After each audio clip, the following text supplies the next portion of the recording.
चलें तो आपकी प्रॉपर क्लास अब स्टार्ट करते हैं। तो जो बच्चे नए आए हैं, अभी अभी आए हैं बल्कि, उनके लिए मैं बता दूंगा। हम थोड़ा जो बूटस्ट्रैप की लास्ट टाइम हमने क्लास में एक वेबसाइट बनाई थी, हम उसको रिव्यू कर रहे हैं दोबारा से। क्विक एक रिव्यू है हमारा आज, ताकि जो बच्चे नहीं थे उनको थोड़ा आइडिया हो जाए कि जब हम लोग एक प्रोफेशनल काम आता है तो हम उसको कैसे जज करते हैं, उसकी कैसे आगे प्लानिंग करते हैं और उस वेबसाइट को फाइनली बना के डिलीवर करते हैं। ठीक है। अब थोड़ा टाइम हो गया है, मैं लिंक्स थोड़ी भूल गया हूँ। मुझे इतना याद है कि लास्ट क्लास में मैंने बच्चों को 5-6 वेबसाइट्स दिखाई थी, जो कि मैंने उसी हफ्ते में या उसी 2 हफ्तों में मैंने बनवा के और आगे डिलीवर की। ठीक है। उसमें से तो एक थी जो मैंने बताई थी, शायद उसी दिन मैंने बनाई थी, कोई 2-3 घंटे में। तो मज़े की बात थी, वो गई भी अच्छे खासे पैसों में थी। तो वो सारा मैंने दिखाया था कि भाई सेम चीज़ है, सब कुछ सेम है जो आप यहाँ पे पढ़ रहे हो, बस बेचने का तरीका आना चाहिए। ठीक है। और दूसरा कि एक प्रोफेशनल फील के साथ वेबसाइट कैसे बनानी चाहिए। अगर आप उसमें कुछ ऐसी मिस्टेक्स करते हैं तो आपको क्लाइंट पकड़ लेता है। वो मैंने लास्ट क्लास में बड़ी डिटेल में डिस्कस की थी कि क्लाइंट्स, मैंने अपने एक्सपीरियंस से बताया था कि क्लाइंट्स मुझे पकड़ के बोलते थे यार ये मिस्टेक है, ये मिस्टेक है, ये मिस्टेक है, ताकि आप वो गलती ना करें। तो जब वो आपका कोई काम देखे तो आपको ये कह सके कि यार आपका क्वालिटी वाला काम। अभी हमारे पास आईईसी में और आपके सुफा में जो हायर मैनेजमेंट है वो हमसे 2 सवाल पूछती है। कितने बच्चे जॉब रेडी हैं। जॉब रेडी का मतलब कि हम उनको किसी कंपनी में इंटर्नशिप के लिए भेज सकते हैं, पहला सवाल। दूसरा सवाल, किसकी क्वालिटी अच्छी है।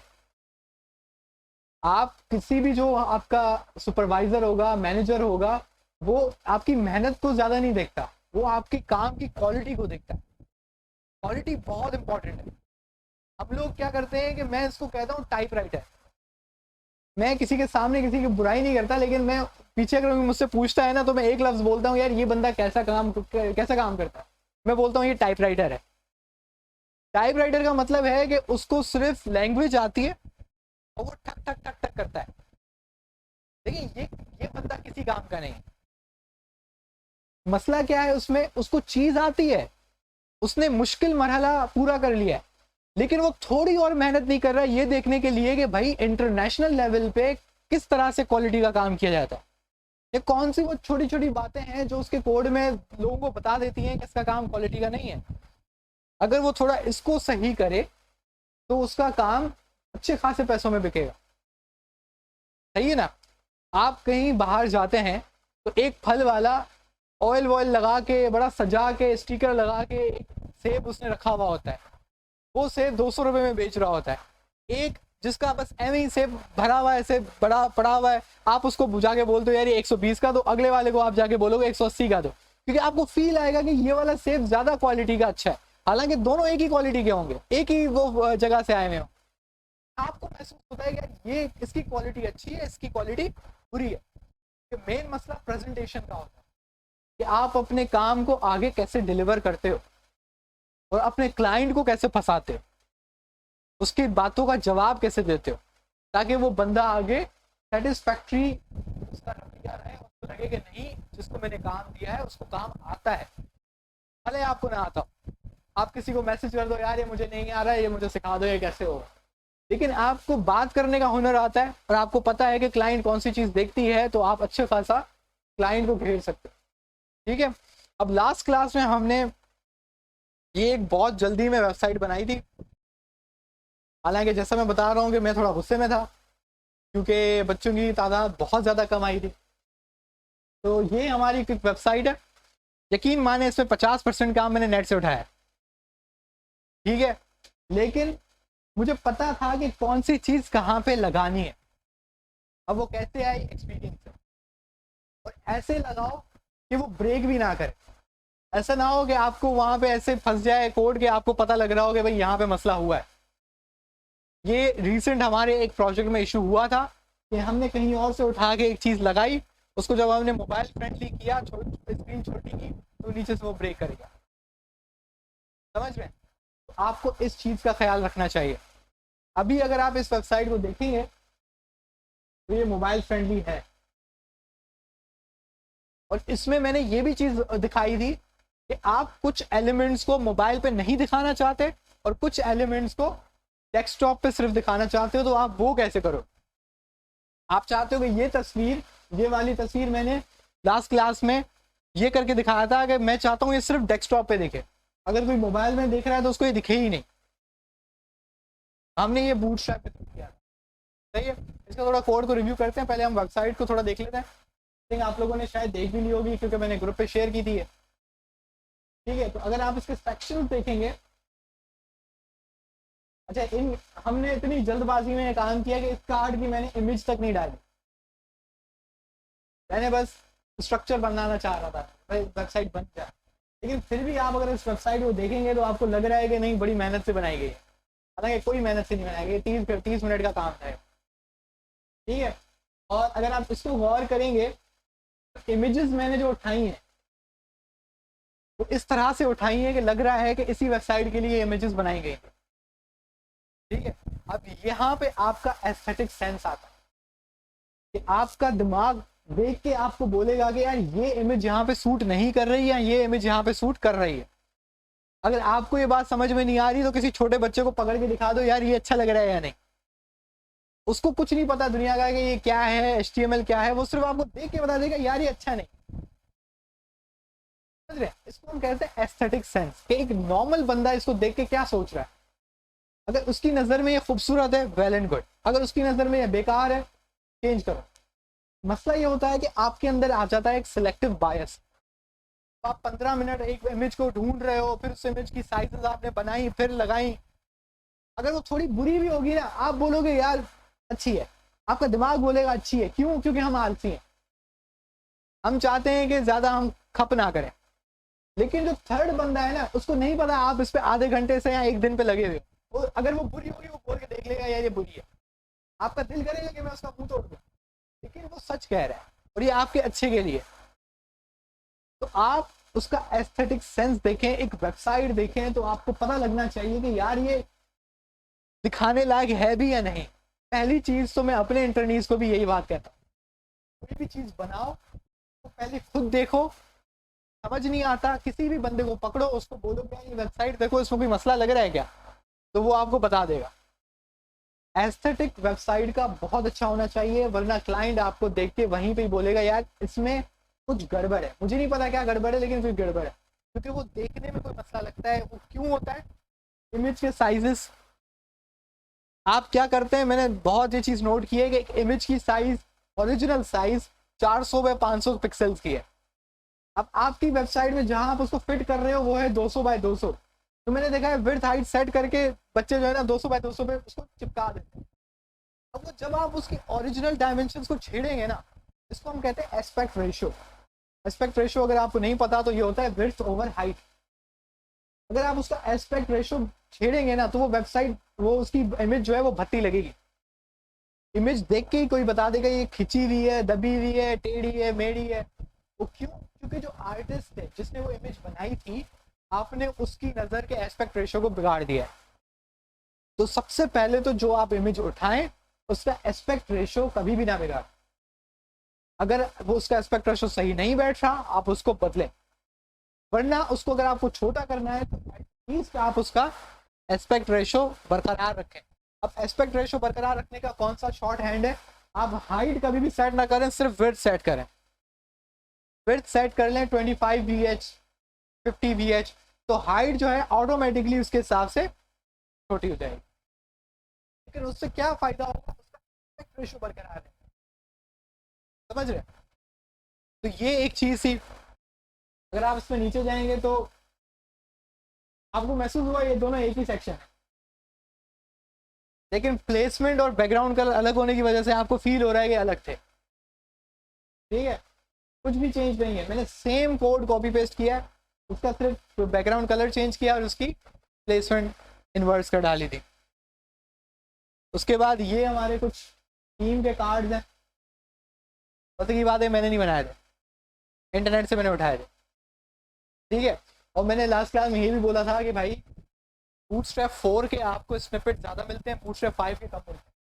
बूटस्ट्रैप 4 के क्यों ज़्यादा मिलते हैं? क्योंकि वो 2017-16 से आई थी, उसको 4-5 साल हो गए। बूटस्ट्रैप 5 को 1-1.5 साल हुआ है बड़ी मुश्किल से। तो जाहिर सी बात है जो चीज़ पुरानी है वो ज़्यादा होगी। पाकिस्तान में अगर आप देखते हैं तो 1992 की लैंग्वेज अभी तक चल रही है, तो हम तो बहुत ज़्यादा ही स्लो है। लेकिन दुनिया चलो 1 साल तो आप मार्जिन दे सकते हो यार, चलो आपको फिर भी मिल जाएगा उस टाइम पे, फिर भी 5 की आपको चीज़ें मिलेंगी, लेकिन उतनी नहीं मिलेंगी जितनी आपको 4 की मिलेंगी। हो सकते हैं ये 4 ही है, ये मैं वही दिखाना चाह रहा हूँ। वो पूरी वेबसाइट 5 में बनी हुई है, सिर्फ ये हिस्सा 4 है, ये मैंने जानबूझे 4 का उठाया था। तो मैंने ये चीज़ दिखाने की कोशिश की थी कि 4 और 5 में थोड़ा सा डिफरेंस है। उस पर इश्यू होता है कि आपका कोड ब्रेक कर जाता है, समझ रहे हैं? आपका कोड जब ब्रेक करता है तो अब आप उसको 1 बाय 1 उसकी क्लासेस को आप करेक्ट करते हैं। आप कोड ला के कॉपी पेस्ट कर देते हैं, फिर आप देखते हैं कि इसकी अलाइनमेंट फटी, इसका बैकग्राउंड फटा, क्या फटा, जो चीज़ फट रही है आप उसको सही करते हैं। ठीक है, तो ये चीज़ आपको डिफर करती है 4 और 5 में। लेकिन हमने बहुत काम किया है कि हमने 4 की चीज़ें 5 में चिपका दी हैं। नहीं, मैं जो एक आपको कंपनी की वेबसाइट दिखाता हूँ, उसमें ये आप ही के बैच 1 के बच्चों ने काम किया था। तो अब ये वाली जो वेबसाइट है इसका स्ट्रक्चर 5 है, लेकिन इसमें मोस्टली चीज़ें उन्होंने लगाई हैं ये 4 की लगाई हैं। अब ये 4 है, तो 4 की चीज़ें उन्होंने फिट करी हैं। ये जो चीज़ आपको कार्ड दिख रही है ये उन्होंने खुद बनाए थे, खैर ये चीज़ उन्होंने खुद बनाई थी, लेकिन उसके अंदर जो एक कार्ड का सिस्टम था ये उन्होंने 4 का उठाया था, समझ रहे हैं? तो उन्होंने मिक्स करके, अब देखिए यहाँ पे उन्होंने एक मिस्टेक करी थी। मैं आपको रियल केस सिनेरियो बता रहा हूं, ये हमारे बॉस ने पकड़ा था। मसला ये है कि जो वेब डेवलपमेंट है वो मेरे अंडर है, लेकिन कुछ कामों में वो बॉस को डायरेक्टली रिपोर्ट करते हैं। तो उन्होंने ये वाली वेबसाइट डायरेक्टली इसमें कुछ काम करके आगे बॉस को फॉरवर्ड कर दी थी। तो बॉस ने मुझे यहाँ पे लाके मुझे बोला था कि यार इसकी इमेजेस देखो और तुम्हें क्या लगता है। तो मुझे पता था उन्होंने इमेजेस जो है ना, पता नहीं कहीं से ढूंढ ढांड के और लगा के फिट कर दी थी, उसका एस्पेक्ट रेशो पूरा फटा हुआ था। तो मैं देख के ही बोल दिया ये तो मैंने बॉस को बोल दिया कि सर ये तो प्लेस होल्डर है, ये तो बस उन्होंने एम ही लगाई है कि इसको हम बाद में दोबारा चेंज करेंगे, तो ये असल है ही नहीं। उन्होंने बोला अच्छा, तो मैंने कहा हाँ मैंने इसको अप्रूव ही नहीं किया है। तो जब मैंने अप्रूव नहीं किया तो इसका मतलब ये प्लेस होल्डर है। तो ऐसे तो वो बचे, लेकिन फिर मुझसे नहीं बचे हो। तो मैंने उनको बोला यार ये क्या है, तुम उसको मुझे तो दिखाओ, तुम लोगों ने इमेज का क्या किया है तुम लोगों ने। तो होता है आपको देख के पता चल जाता है कि यार यहाँ पे कोई इशू है। अब जो मेरे जो बॉस है वो उसको पाइथन एआई आती है, उसको वेब डेव का कोई आइडिया नहीं। देखिए वो समझ लें कॉमन मैन है जहाँ पे वेब डेवलपमेंट आई, उसको वेब डेव का कोई आइडिया नहीं है। लेकिन वो बंदा भी देख के बता रहा था कि यार यहाँ पे कोई मसला है, समझ रहे? तो यहाँ पे ये चीज़ इंपॉर्टेंट है, आप एक चीज़ को देखें कि यहाँ पे क्या मसला है। एक और चीज़, मैंने ये जो वेबसाइट बनाई थी उसमें मैंने जो यहाँ पे बच्चे बैठे थे उनको मैंने एक बात बताई थी और रियल वर्ल्ड सिनेरियो से बताई थी कि एक मेरा क्लाइंट था, उसने ये बात पिक की थी और मुझे इस पर बहुत लेक्चर दिया था। एक थोड़ा टाइम पहले की बात है। उसमें हुआ यह था कि भाई मैंने वेबसाइट बनाई, अब यहाँ पे ये चीज़ यहाँ से शुरू हो रही है, ये इमेज यहाँ से शुरू हो रही है, उसके नीचे ये वाला जो सेक्शन है वो यहाँ पे शुरू हो रहा है और ये वाला सेक्शन यहाँ पे, तो ये वाली चीज़ यहाँ पे और ये यहाँ पे, ऐसे ही नीचे चलता गया। अब मैंने सेक्शन सारे प्रॉपर बनाए, तो उसकी प्लेसमेंट जो थी वो यूं थी। तो पता है वो क्या कर रहा था, उसने मेरी नेविगेशन बार, मुझे बोला मेरी अपनी नेविगेशन बार लो और ना एक स्केल रखो। उसने लिटरली मुझे कहा कि कोई स्केल है आसपास वो निकालो और जहां पे तुम्हारा लोगो शुरू हो रहा है ना वहां पे स्केल रखो। और उसने मुझे कहा कि स्लो स्लो नीचे चलो, अगर स्केल से कोई चीज इधर उधर हुई गलत है। उसने बोला मैं अब डिटेल में नहीं चाहता कि पूरी वेबसाइट में कौन कौन सी चीज़ आगे पीछे है, मैंने तुम्हें चीज़ बता दी, अब मैं 2 दिन के बाद फिर तुमसे बात करूंगा, मुझे ये सही चाहिए। तो फिर मैंने लिटरली यहाँ पर देख के मैंने बोला कि हाँ यार ये मसला तो है। तो अगर आप इसके ऊपर से नीचे तक आएंगे तो आप देखेंगे कि जहाँ पे लोगो शुरू हो रहा है और जहाँ पे ये लॉगिन का एन खत्म हो रहा है आपको ये बिल्कुल सेम दिखेंगे,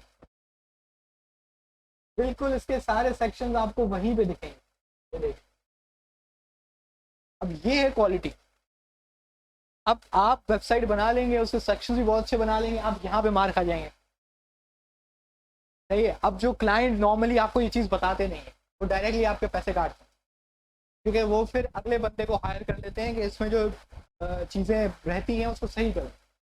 ठीक है, तो ये तो हो गया आपकी वेबसाइट का सर्वे। अगर आप इसको देखेंगे तो ये चीज़ मैंने उठाई थी, लेकिन इसका ज़रा इफेक्ट देखें। सही है। अब जो क्लाइंट है उसको नहीं पता कि मैंने ये चीज़ उठाई, उठाई भी कहाँ से? Open source. ओपन सोर्स मतलब उन्होंने बना के छोड़ दिया कि भैया आप इस्तेमाल कर लो, तो वो तो हमारी है, समझ रहे? पेड सिर्फ आप मत उठाइएगा किसी क्लाइंट, इंटरनेशनल क्लाइंट के लिए। अगर लोकल बंदा है, कोई लोकल मार्केट का बंदा है, खैर होती है, लेकिन कोई इंटरनेशनल बंदा है तो उसके लिए कम से कम आप कोई पेड चीज़ टोरेंट से डाउनलोड करके मत उठाइएगा, तो ये गलत हो जाएगा। तो अगर प्लेजरिज्म पता लग गई तो वो खतरनाक हो। ओपन सोर्स आप कोई भी चीज़ उठा लें, कोई मसला है, ठीक है। ये मैंने उन्हीं के सामने जो लास्ट क्लास में वेबसाइट बना रहे थे तो हमने उठाई, तो मैं बता रहा था कैसे पता लगता है कि ओपन सोर्स है भी या नहीं। खैर ये चीज़ आपको पता है कि यहाँ पे मैंने बूटस्ट्रैप ऐड की है,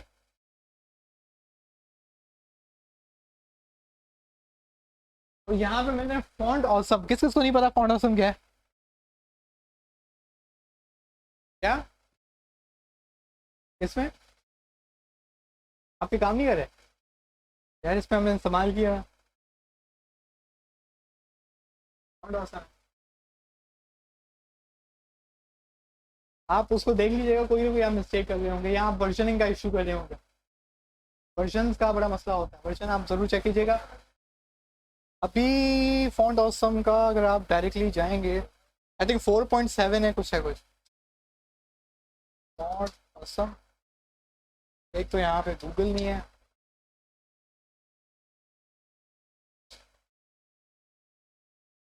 तो यहाँ पे आप आ जाएं तो आपको फॉन्ट ऑसम मिल जाएगा।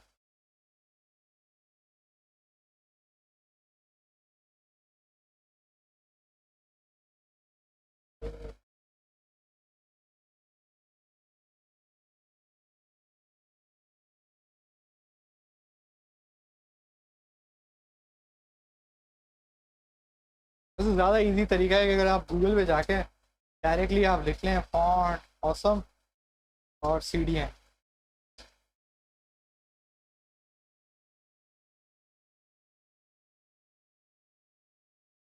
यहाँ से आपको ये लिंक मिल जाता है। ये 6.11 है, मैंने जो लगाया हुआ 4.7.0 है। ये मैंने क्यों 4.7.0 लगाया, क्योंकि वो जो मैंने कहीं से उठाया था उसको 4.7.0 चाहिए था, क्योंकि उसने 4.7 के आइकन्स इस्तेमाल किए थे, तो बस मैंने उसका ख्याल रखा।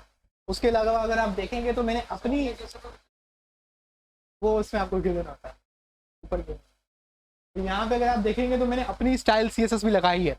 अब ये मैंने उस क्लास में एक बात बताई थी कि बूटस्ट्रैप मैंने ऊपर लगाई है, मैंने अपनी कस्टम स्टाइल डॉट CSS उसके नीचे लिखी है। इसकी वजह कोई बताएगा? तो क्या फायदा होगा? नहीं,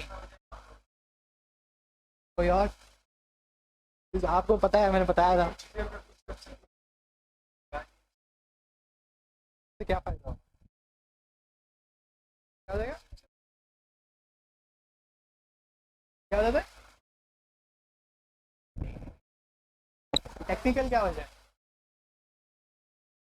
नहीं, देखें इससे क्या फ़ायदा होता है, अगर आप ये खुद एक एक्सपेरिमेंट कीजिएगा घर जाके, ठीक है, आप जरूर करेंगे, तो आप क्या कीजिएगा, कोई भी एक खाली HTML की फाइल बनाइएगा, उसके अंदर style1.css और style2.css दो फाइलें बनाइए, ठीक है, और दोनों को 1 और 2 को, 1 को पहले 2 को बाद में अटैच कर दीजिएगा, जैसे आप नॉर्मली करते हैं।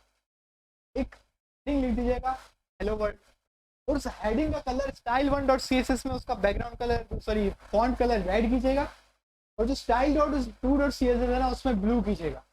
तो आप देखेंगे कि दोनों में आप हेडिंग का कलर चेंज कर रहे हैं, एक पहले वाले में रेड कर रहे हैं, दूसरे वाले में ब्लू कर रहे हैं, लेकिन जो उसका कलर लगेगा वो कौन सा लगेगा? ब्लू लगेगा। क्यों? क्योंकि वो HTML क्या है, इंटरप्रेटर लैंग्वेज। इंटरप्रेटर क्या होता है? वो लाइन बाय लाइन एग्जीक्यूशन करता है। वो सबसे पहले पहली वाली स्टाइल 1 पे आएगा, स्टाइल 1 पढ़ेगा, स्टाइल 1 देखेगा, अच्छा हेडिंग का कलर रेड करना है, मैंने कर दिया। 2 में आएगा, अच्छा हेडिंग का कलर ब्लू करना है, मैंने कर दिया। आपने उसको जो चीज कही थी उसने बिल्कुल वैसे ही की है, लेकिन हो सकता है कि आपको ब्लू नहीं रेड चाहिए था। अब आप सर कूटते रहेंगे कि यार मैंने स्टाइल 1.css में रेड लिखा है, मेरा सिंटैक्स भी ठीक है, मेरी अटैचमेंट भी ठीक है, जब सब कुछ ठीक है तो क्यों नहीं लग रहा? समझ रहे हैं? ये तब मसला होता है कि जब आप इस तरह का काम कर रहे हैं बूटस्ट्रैप। आप बूटस्ट्रैप का मार्जिन लगा हुआ है, आप चाहते हैं आप अपना मार्जिन लगाएं, आप दबाते जा रहे हैं 500, 1000, 5000, 50 लाख मार्जिन, वो जरा बराबर भी नहीं हिल रहा। वो क्यों नहीं हिल रहा? क्योंकि आपका बूटस्ट्रैप बाद में अप्लाई हो रहा है। बहुत छोटी सी मिस्टेक है, लेकिन आपको ऐसा अजाब देगी कि आप याद रखोगे। लेकिन टेक्निकल मसला है, ठीक है? ये जो सीक्वेंस है ये फजूल नहीं है, ये आप डिसाइड करते हो कि आपके लिए क्या इंपॉर्टेंट है। जो चीज इंपॉर्टेंट है उसको सबसे नीचे रखो, जो कम इंपॉर्टेंट है उसको सबसे ऊपर रखो। समझ रहे हैं? अब यहाँ पे style.css बूटस्ट्रैप को ओवरराइड कर रहा है, और बूटस्ट्रैप फॉन्ट ऑसम को ओवरराइड कर रहा है। फॉन्ट ऑसम की कोई ऐसी चीज है जो बूटस्ट्रैप में भी है, तो मैं किसको प्रेफर कर रहा हूँ? बूटस्ट्रैप को। और बूटस्ट्रैप में कोई ऐसी चीज है जो style.css में भी है, तो मैं किसको प्रेफर कर रहा हूँ? style.css को। इसी तरीके से एक मसला हुआ था, तो मसला क्या हुआ था? हम एक काम करते हैं, आपके लिए एक बना लेते हैं इंडेक्स 2, ताकि आप लोगों को पता लगे कि यहाँ पे हो क्या रहा है। ठीक है? ऐसे मैं बोलता रहूँगा तो फायदा नहीं है ना। आप समझ लेंगे ये मैंने डिट्टो मार दिया किसमें? इंडेक्स 2 में। ठीक है, आपको सिर्फ समझाने के लिए।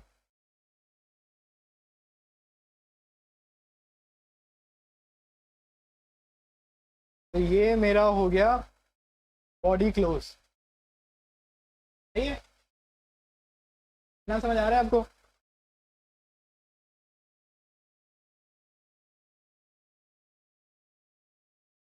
अच्छा, ये सी एस एस कहाँ से आई? ये सी एस एस मजे की बात है, ये उसकी सी एस एस है जो मैंने नहीं चीज़ें उठा उठा के लगाई हुई हैं। उसमें कस्टम सी एस एस लगाई हुई थी, तो अब मैंने स्टाइल सी एस एस में वो दी हुई है। अब आप देख रहे हैं कि स्टाइल सी एस एस में मैंने क्यों दी? क्योंकि मैं पता था कि बूटस्ट्रैप 5 जो है वो नया वर्जन है, और जो उनका वर्जन था वो कौन सा था? बूटस्ट्रैप 4। तो मुझे पता था वो ब्रेक करेगा अगर मैं स्टाइल और सी एस एस को ऊपर रख रहा हूँ, तो इसलिए मैंने उसको नीचे रखा कि वो उसको ओवरराइड कर दें जहाँ पे उसको ज़रूरत पड़े। अब यहाँ पर एक चीज़ हम करते हैं कि हम यहाँ पे आते हैं और पहले तो गूगल खोलते हैं, वरना कुछ और आ जाएगा, और यहाँ पे हम लिखते हैं बूट स्ट्रैप 5 नेविगेशन। अभी आपको एक चीज़ दिखेगी, बेसिकली लास्ट क्लास में मैंने ये डिट्टो कॉपी नहीं किया था, ये मैंने 1 बाय 1 उठाया था। सही है? कैसे मतलब कि यहाँ पे अगर मुझे नेव बार चाहिए तो मैंने उसका कौन सा वाला कोड उठाया? पहला पहला। अब ज़रा इसको समझे, ये हो क्या रहा है? नेव बार पहली क्लास आपको बता रही है कि नेव बार, ये जो क्लास, ये टैग है किसके लिए? नेव बार। तो नेव बार की जो बेसिक फंक्शनैलिटी है वो इसमें आ गई। नेव बार एक्सपेंड एलजी, ये इसको क्या बता रहा है? यहाँ पे हर क्लास की एक वजह है, कोई बेफजूल में कोई क्लास नहीं है। नेव बार एक्सपेंड एलजी का मतलब है एलजी यहाँ पे क्या है? Break point. यहाँ पे एलजी क्या है? Break point. अब ये ब्रेक पॉइंट क्या है? इसमें कितने ब्रेक पॉइंट है बूटस्ट्रैप में? किसी को पता है कौन कौन से हैं? SM है, MD है, मीडियम है, उसके बाद लार्ज है, उसके बाद XL है, फिर XXL है, XXL 5 है। सही कहा। ठीक है, तो ये हमारे क्या है? Break point. अब ये ब्रेक पॉइंट क्या होता है? आइडिया होना बहुत ज़रूरी है, वरना ये इसमें आप ऐसा खोएंगे कि पागल हो जाएंगे आप। अगर आप यहाँ पे आएंगे, इसको हम कॉपी कर लेते हैं, और यहाँ पे आप लिखेंगे ब्रेक पॉइंट।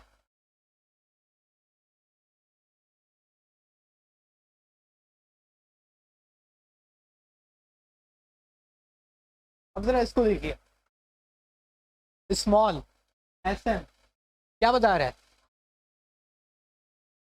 क्या बोल रहे हैं 576 पिक्सल, लेकिन इसका क्या मतलब है, यहाँ तो 570 समझ लें इसको 570, यहाँ तो स्क्रीन साइज 570 हो या 570 से बड़ा हो, क्या होगा ये लगेगा।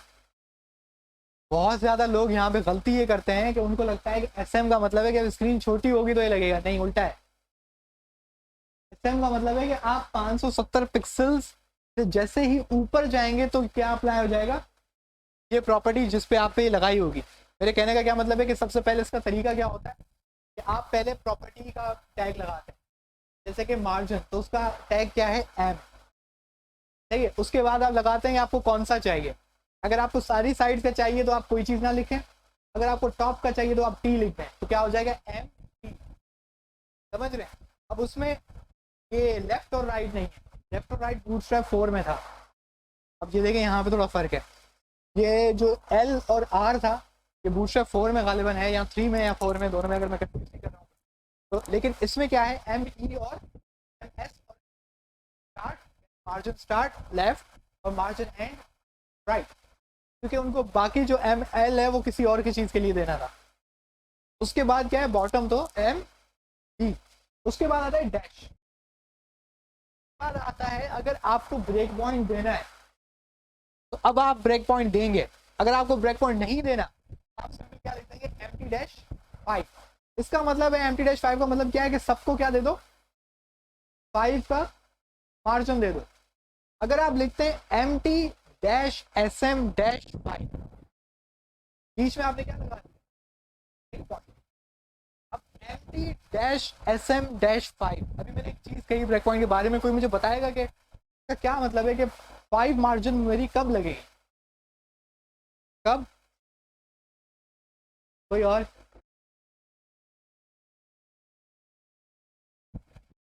MT5 तब लगेगा जब बड़ी होगी। इसका मतलब है मोबाइल में MT5 नहीं लगेगा।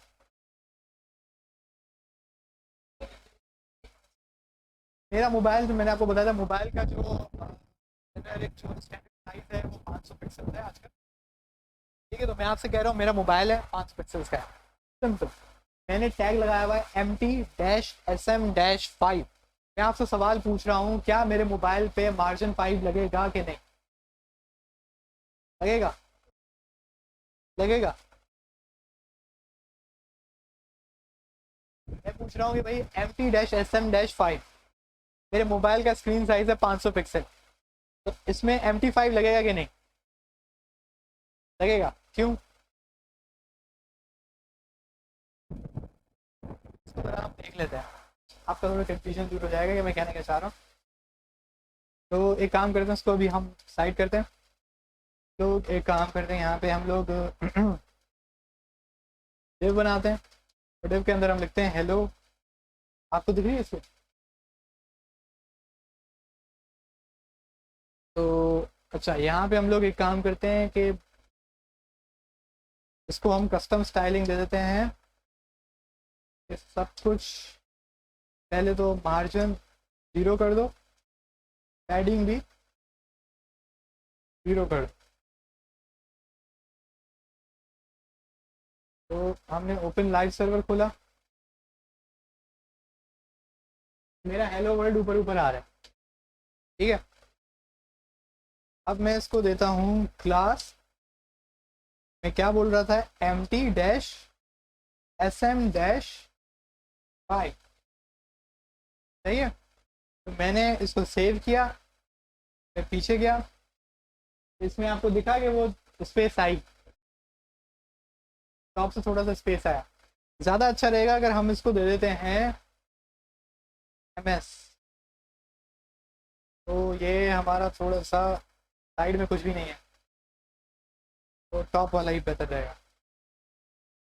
हाँ यार स्क्रीन छोटी करेंगे तो हमें पता लगेगा, लेकिन आपको दिखेगा या नहीं मुझे नहीं पता। अच्छा ये MT5 इस वक्त लगा हुआ है। अब ये हमें देखना है कि ये ख़त्म कब होता है। ठीक है, हमारा मेन मुद्दा ये है।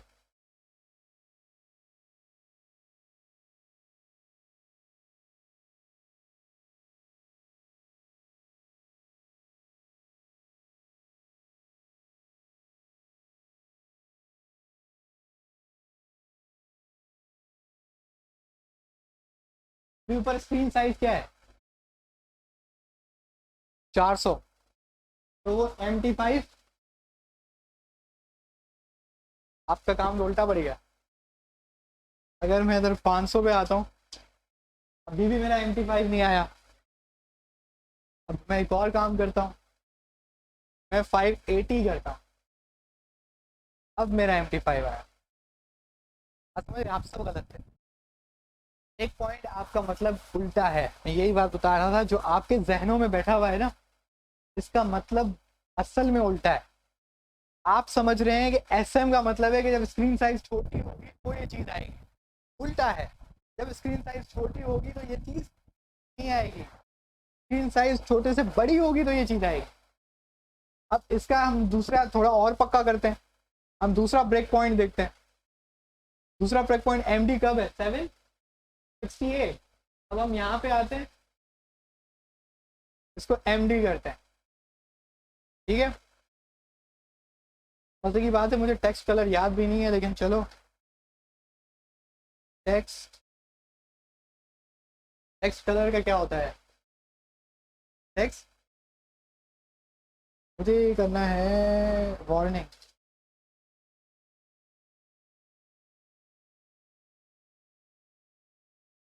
एक्सेस, चलो ग्रीन।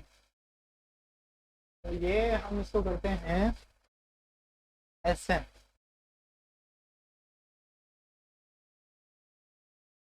जहाँ पर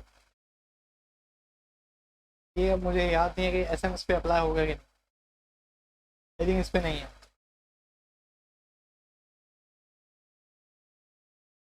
और कौन सी प्रॉपर्टी हो सकती है, चलो उसको फिलहाल इस पे देख लेते हैं। कि हमने इसको दिया है MD, ठीक है। अब MD पे हम जाते हैं 700, तो अब भी नहीं लगा। अब हम जाते हैं 780, अब लगा। 776 पे ब्रेक पॉइंट है। ये चीज समझ रहे हैं, ब्रेक पॉइंट आपको तब मिलेगा जब आप इस रेंज से ऊपर जाएंगे। अब ये इंपॉर्टेंट है, ये मुझे पता है, ये सब गलती करते हैं क्योंकि उन्होंने नाम इतना कंफ्यूजिंग रखा है। SM पढ़ के लगता है कि ये स्मॉल स्क्रीन में आएगा, नहीं। अब एक्स्ट्रा लार्ज आप करेंगे, बहुत सा सवाल, एक्स्ट्रा लार्ज आप करेंगे तो देखते हैं क्या होता है।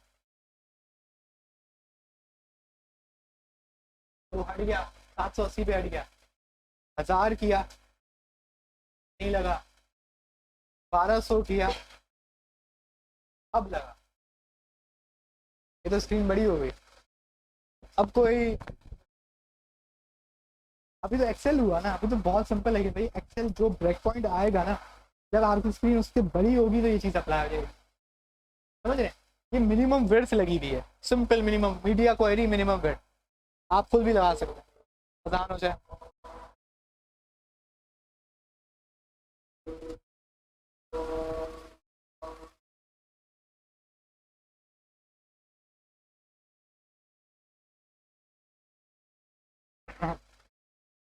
तो अब उनका एक बहुत अच्छा सवाल है, वो पूछ रहे हैं कि भाई आ, ये तो हमें पता लग गया कि अगर स्मॉल स्क्रीन पर मुझे कोई चीज़ नहीं चाहिए तो मैं कैसे लगा सकता हूँ, मीडियम स्क्रीन तक मुझे कोई चीज़ नहीं चाहिए तो मैं कैसे लगा सकता हूँ, या मुझे अगर सिर्फ लार्ज स्क्रीन से ऊपर वालों के लिए कोई चीज़ चाहिए तो मैं कैसे लगा सकता हूँ।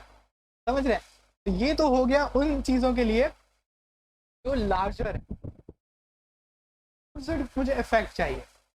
मुझे स्मॉल स्क्रीन के लिए कोई चीज़ चाहिए तो मैं क्या लगाऊंगा, क्या कुछ भी ना लगाए, वो तो सबके लिए हो जाएगा ना, मसला ही हो जाएगा ना। अगर मुझे, मैं MT5 कर देता हूँ सिर्फ, कोई SM XD कुछ नहीं लगाता, तो सब पे लग गया। मुझे सिर्फ स्मॉल स्क्रीन के लिए चाहिए, यानी कि 576 से ऊपर वाला है अगर मैं SM लगा रहा हूँ मैं उसका अपोजिट चाहता हूँ, मैं चाहता हूँ कि 576 से छोटी वाली स्क्रीन पे लगे, ऊपर वालियों में ना लगे। वो सब पे लग जाएगा ना। देखो ये मैंने हटा दिया। अब भाई तुम 500 कर लो तो MT5, इसको तुम FS, अब मुझे इसका ये याद नहीं है कि मैक्सिमम इसका साइज क्या था। क्या, मैं फॉन्ट साइज लगा रहा हूँ, फॉन्ट साइज 20 px, 20 px नहीं है, 20 ही है या 5 है बस। तो अब आप इसको 500 करें, आप इसको 1200 करें, क्योंकि आपने MT लगा दिया तो अब वो परमानेंट हो गया। ये बिल्कुल वैसा ही है कि अब आप CSS पे आपने मार्जिन टॉप लगा दिया है, बस वो सब पे लगेगा। तो ये नहीं चाहिए था मुझे, यहाँ पे 1200 वाली पे तो मुझे चाहिए ही नहीं था ये मसला है। नहीं होगा ना, मुझे चाहिए स्मॉल में। स्मॉल का क्या करें क्या, लेकिन बंदा करीब करीब पहुंचा है, करीब करीब पहुंचा है। तो ये बेसिकली आप कर सकते हैं। इस स्टेटमेंट का मतलब समझ आ रहा है। सबसे पहले मैं क्या कह रहा हूँ, 5 मार्जिन टॉप क्या करो 5, लेकिन जब ब्रेक पॉइंट SM में पहुंचो तो मार्जिन क्या कर दो, का इफेक्ट देखते हैं। अब हम 1200 पर हैं तो हमारी मार्जिन टॉप नहीं है, हम 500 पे आए तो हमारी मार्जिन टॉप है। बात समझ आ रही है। इसी का हम उल्टा कर लेते हैं, हम इसको कर लेते हैं MD, ठीक है। मैं 700 करता हूँ, लगा हुआ है। मैं इसको जैसे ही 800 करता हूँ, गायब। अब हमने ऑपोजिट इफेक्ट हासिल कर। अब आपको ये समझ आ गया है कि SM से ऊपर यानी कि स्मॉल स्क्रीन से बड़ी स्क्रीन पे अगर आपको कोई चीज़ लगानी है तो आप कैसे लगा सकते हैं। अगर आपको सिर्फ स्मॉल स्क्रीन पे कोई चीज़ लगानी है या सिर्फ मीडियम स्क्रीन पे कोई चीज़ लगानी है तो आप कैसे लगा सकते हैं। आपको ये बात पता लगी आज कि जैसा आपके दिमाग में बैठा हुआ था कि स्मॉल स्क्रीन पे मैं SM5 कर दूंगा तो मुझे मार्जिन टॉप 5 मिल जाएगा, असल में बिल्कुल उसके अपोजिट चीज़ है। और ये बहुत इशू करता है क्योंकि आपको इसका कॉन्सेप्ट नहीं पता होता। जब तक आप कॉन्सेप्ट में आपको समझ में नहीं आएगा आप तुक्के मारते रहेंगे। क्या मोबाइल फ्रेंडली, अभी मैं आपको एक चीज़ दिखा देता हूँ कि यहाँ पर, हाँ ये वहाँ पे लगा हुआ है। अगर हम लोग, जो मेरी वेबसाइट है कि अगर आप ऊपर ऊपर चलेंगे,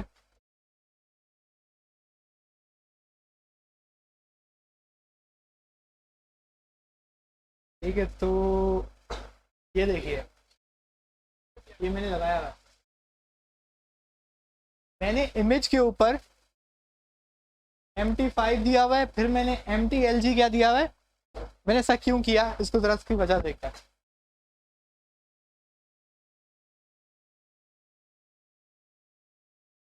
सही है, पहले हम करते हैं कि हटा देते हैं ताकि हमें मतलब समझ तो आए कि हमारे साथ चाहिए क्यों। ठीक है, कोई फर्क नहीं आया, सो फार सो गुड। लेकिन जैसे ही मैं इसको मोबाइल स्क्रीन पे ले जाता हूँ, आपको एक चीज दिख रही है, बहुत करीब है। थोड़ा ये मुझे चिड़चिड़ा लग रहा है, ये बहुत ज्यादा इसके क्लोज आया हुआ है। ये इतना क्लोज आया हुआ है कि ये हमारा कौन, इस बटन को हम कहते हैं कॉल टू एक्शन बटन। ये है, ये हमारा कॉल टू एक्शन है। हम चाहते हैं कि ये वाज़ेह रहे। ये इमेज इसके इतने करीब आ गई है कि ये छुप जा रहा है, आपकी ज्यादा वो किस पे फोकस जा रहा है, इस स्क्रीन पे बजाय किसके। ये गलत है, ये UI UX के बिल्कुल तबाही वाली बात है कि आपने कॉल टू एक्शन का अहमियत कम करके आप किसको अहमियत दे रहे हो, इमेज को। तो हम चाहते हैं कि इसको थोड़ा सांस दो, इसको थोड़ा दूर करो। ठीक है, तो उसके लिए मैंने क्या किया,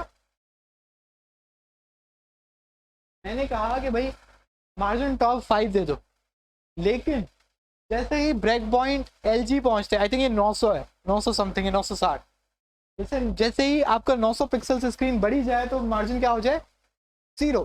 क्योंकि बड़ी स्क्रीन पे कोई मसला नहीं है, क्योंकि वो वहां पे कहाँ, यहाँ पर कहीं पे कॉल टू एक्शन दिखता है और इमेज यहाँ दिखती है, तो उसमें मुझे कोई मसला नहीं था। सिर्फ कहाँ मसला आ रहा है, जब इमेज छोटी है। अब जरा हम इसको दोबारा देखते हैं। अब देखें, इसमें थोड़ा सा फासला है, बहुत छोटी सी चीज है लेकिन टेक्निकल मिस्टेक क्या, तो उस पर भी आती, ये सारी बातें हुई थी उसी क्लास में हुई थी। मैं एक एक चीज शुरू से मैंने बनवाई थी, तो मैं एक एक क्लास को डिफाइन कर रहा था। यकीन माने मैंने नेविगेशन बार ऐसे बनवाया है, एक एक टैग में लेकर आया था और वो चुका रहा था और मैं बता रहा था कि ये टैग किस काम का है और क्लासेस किस काम की हैं। उसे पता लग रहा था, क्योंकि हम एक एक टैग लगा रहे थे तो वो चीज़ इफेक्ट नहीं आ रहा था, तो हमें पता लग रहा था कि अच्छा इन क्लासेस का मकसद ये है, बजाय इसके कि आप सारा का सारा नेविगेशन बार का कोड ला के आप निकाल। उससे पता लग रहा था कि हर उसकी कोड की क्या अहमियत। तो अभी आपको अगर आप ये बात समझ आ गई है कि ब्रेक पॉइंट क्या है, उसकी क्या अहमियत है और उसको आप कैसे कंट्रोल कर सकते हैं, तो ये भी बड़ी बात है, क्योंकि ये एक थोड़ा सा टेक्निकल इशू है और इस पर आपका जहन इतना क्लियर होना चाहिए कि अगर आपको कोई कहता है कि यार ये स्मॉल स्क्रीन पे, यानी कि मेरे मोबाइल पे ये चीज़ ऐसे नहीं होनी चाहिए, तो आप उसको कर सकते हो। ठीक है, अब एक और इधर हम कर सकते हैं, बल्कि हम इसी का ही सहारा लेते हैं। इसको हम एक काम करते हैं, हम इसको कह देते हैं D9। D9 का किसी को मतलब पता है, डिस्प्ले का। मेरी इमेज गायब हो गई, लेकिन अगर मैं इसको बड़ा करूंगा तो भी मेरी इमेज गायब है। ठीक है, लेकिन मैं कहता हूं इसको DMD ब्लॉक। क्या कह रहा हूं उसको, DMD ब्लॉक। अब हम जरा पीछे आते हैं, बड़ी स्क्रीन पे इमेज आई, छोटी स्क्रीन पे इमेज आई। ये सिंपल वो ब्रेक पॉइंट वाले कॉन्सेप्ट को मैंने इस्तेमाल किया और मैंने क्लासेस को मैनिपुलेट किया और मैं आपके सामने अपने कंटेंट को क्लासेस के 2-3 लफ्ज लिखने से आगे पीछे कर रहा। अगर आपको ये प्योर CSS में काम करना पड़ता तो आपको पता है कि बड़ी कॉम्प्लेक्स आपको मीडिया क्वेरीज बनानी पड़ती, समझ रहे हैं। और ये टेस्टेड कोड है, बूटस्ट्रैप क्या है, टेस्टेड कोड है, वेल टेस्टेड कोड है, ये ब्रेक नहीं करता। प्रोडक्शन में सबसे खतरनाक बात क्या होती है कि अगर वहां पे कोड ब्रेक हुआ तो सारी दुनिया का पता चल जाता है। कभी देखा है कि फेसबुक की कभी वेबसाइट डाउन होती है, मीम बनना शुरू हो जाती है, फेसबुक डाउन, फेसबुक डाउन। आप तो मजाक बना रहे होते हैं, उन लोगों का सोचें जो उस वेबसाइट को मेंटेन कर रहे हैं, उनकी तो रातों की नींद उड़ जाती होगी कि ये क्या हो गया, ये क्या हो गया। तो असल प्रोडक्शन बड़ा स्कैरी है। प्रोडक्शन के जो इंजीनियर्स होते हैं वो बड़े कम होते हैं, वो बहुत डरते हैं। वजह क्या होती है कि प्रोडक्शन का बड़ा खतरनाक काम होता है कि आपकी वेबसाइट जब पब्लिक को दिख रही है उसमें कोई मसला नहीं आना चाहिए, तो वो वेल टेस्टेड होनी चाहिए। तो अब जो आप मीडिया क्वेरी लिखेंगे, हो सकता है आप उसमें छोटी सी मिस्टेक कर दें, अभी कुछ नहीं दिखा रही, लेकिन जैसे ही आपने उसको पब्लिक के लिए ओपन कर दिया तो वो कहीं पे ब्रेक कर गए, किसी स्क्रीन पे ब्रेक कर गए और आपकी मीम्स बनना शुरू हो गई। आपकी नहीं, आपकी कंपनी की। जब आपकी कंपनी की मीम बनेगी तो फिर आपका बॉस आपके पास अच्छे अल्फाजों के साथ तो नहीं आएगा, समझ रहे हैं। तो किसी ने मुझसे सवाल पूछा अभी थोड़ी देर पहले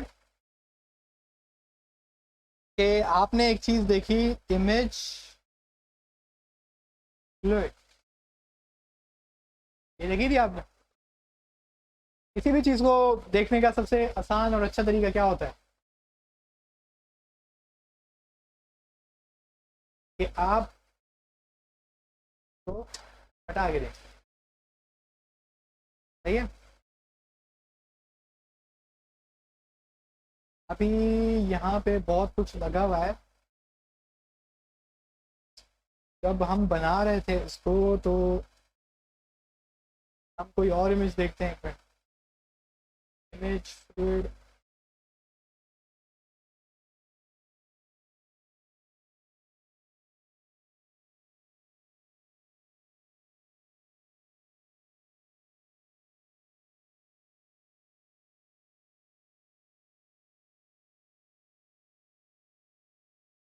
आ गया है। एक मैंने किसी न किसी की इमेज उड़ा दी है। अब मसला ये है कि ना ये कंटेनर में पड़े हुए हैं और इन पे ग्रिड लगा हुआ है, तो इनकी स्पेसिंग जो है ना वो बड़ी हुई हुई है। मैं आपको इसका वजह मतलब समझा देता हूँ कि ये फ्लूइड लगता क्यों है और कैसे लगता है, इसका लगाना लाजमी क्यों है। आपको पता है कि कोई भी इमेज होती है जब हम उसको लगाते हैं तो उसकी height and width original height and width के बराबर हो जाता है। तो उसका जब मैं आपको CSS पढ़ा रहा था तो मैंने आपको बताया था कि आप हमेशा एक काम करते हैं कि आप कहते हैं उसको कि विड्थ 100%, तो जो उसका कंटेनर डिव होता है वो इमेज उसके अंदर समा जाती है, उसकी जो डायमेंशन है वो उसकी विड्थ को ब्रेक नहीं करते। तो ये बात याद है, ये मैं हर वक्त करवाता था जितना मुझे याद है। जब भी कोई इमेज का मैं टैग लिखवाता था मैं सबसे पहले जाके उसका CSS में ID लगा के उसकी विड्थ और हाइट 100% करता था। और जो उसका डिव होता था उसको मैं हाइट उसकी मेंटेन करता था, उसकी मैंने विड्थ छोटी कर दी बड़ी कर दी, समझ रहे अंदर, क्योंकि उसकी 100% बाय 100% है तो वो किसकी स्पेस ले रही है, अपने पेरेंट डिव की। वही काम बूटस्ट्रैप में किसके थ्रू हो जाता है, इमेज फ्लूइड का मतलब है कि जो तुम्हारा कंटेनर टैग है, यानी कि इसका ये वाला कौन सा कंटेनर टैग है, डिव क्लास, तुम्हें उसकी डायमेंशंस लेनी है, समझ रहे हैं। ये आपकी कंटेनर टैग है इसका। तो 8:45 हो गए, क्लास थोड़ी लेट हुई थी तो हमने 15 मिनट आगे ले लिया। तो एक काम करते हैं कि इसको यहाँ पे स्टॉप करते हैं, पीछे पीछे जमात हो रही है। इंशाल्लाह कल हम इसको, मुझे फील हो रहा है कि हमें और थोड़ा डिस्कस करना चाहिए, क्योंकि ये थोड़ा इंपॉर्टेंट हो गया और आपको ये नहीं आ रहा, सीधी बात। तो जब नहीं आ रहा है तो ये गलत बात है। तो नेविगेशन बार को मैं कल दोबारा से स्टेप बाय स्टेप वो आपको करवा के दिखा दूंगा कि मैंने कौन सी चीज़ कौन सा टैग क्यों लगाया, कि क्या रीज़न है, कैसे लगाया और ये वेबसाइट कैसे वजूद में आई, उसके ताकि आपको बस बेसिक चीज़ें पता लग जाएं, जैसे ब्रेक पॉइंट है, नेविगेशन बार के टैग्स में क्या क्या हो रहा है। अगर आपको ये नहीं पता होगा तो आप वही छपाई करेंगे कि आप पूरा का पूरा नेव बार का कोड उठाएंगे उधर छाप देंगे, ये गलत। तो कम से कम हर क्लास का हर टैग का मकसद पता होना चाहिए कि वो वहाँ पर है तो क्यों है। दिल तो नहीं कर रहा था कि उसका वहाँ पे मैंने लगा दिया कि बड़ा अच्छा लग रहा है, ज़्यादा कोड होगा तो उसकी कोई वजह थी। जिस तरीके से ब्रेक पॉइंट की वजह है, आप घर जाकर पहली चीज़ ब्रेक पॉइंट को प्रैक्टिस कीजिए, आपके दिमाग से ये चीज़ निकल जाएगी। कल मैं इसको थोड़ा शॉर्ट हैंड में दोबारा से रिवाइज करवा दूंगा, आपसे कोई एक सिनेरियो में मैं कोई चीज़ पूछ लूँगा कि मुझे ये करना है, मैं क्या करूँ, तो हम उसको साथ में बैठ के बना लेंगे तो आपका दिमाग और खुल जाएगा। ठीक है, तो इंशाल्लाह क्लास को यहीं पर रखते हैं और कल मुलाकात। आने का बहुत शुक्रिया, बाकी क्लास नहीं आई और आप लोग आए तो आपका शुक्रिया बनता है।